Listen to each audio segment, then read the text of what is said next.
সামাজিক যোগাযোগ মাধ্যমে বিকৃত রুচির স্ট্যাটাস এবং জনসম্মুখে দেওয়া আক্রমণাত্মক ও অশালীন বক্তব্যের অভিযোগ এনে ছাত্র শিবিরের বিরুদ্ধে কড়া হুঁশিয়ারি দিয়েছে যুবদল। বৃহস্পতিবার যুবদলের সহ দপ্তর সম্পাদক মিনহাজুল ইসলাম ভূঁইয়ার স্বাক্ষরিত এক যৌথ বিবৃতিতে এই হুঁশিয়ারি দেওয়া হয়। বিবৃতিতে যুবদল সভাপতি আব্দুল মোনায়েম মুন্না এবং সাধারণ সম্পাদক মোহাম্মদ নুরুল ইসলাম নয়ন বলেন, শিবিরের কর্মীরা অনলাইনে বিকৃত রুচির স্ট্যাটাস দিচ্ছে।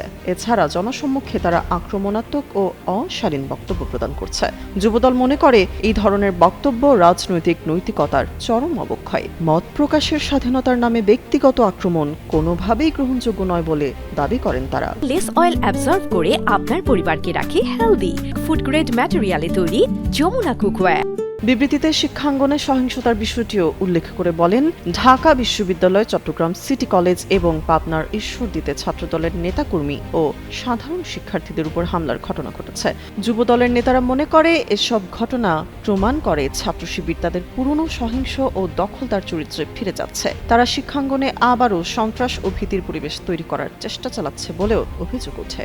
যুবদল নেতারা বলেন, শিক্ষাঙ্গন কোনো গুপ্ত রাজনীতির জায়গা হতে পারে না। তারা সংশ্লিষ্ট কর্তৃপক্ষকে দোষীদের দ্রুত আইনের আওতায় আনার দাবি জানিয়েছে। একই সাথে ছাত্রদলের গণতান্ত্রিক আন্দোলনের প্রতি সমর্থন জানিয়ে সকল শক্তিকে ঐক্যবদ্ধ হওয়ার আহ্বান জানায় যুবদল।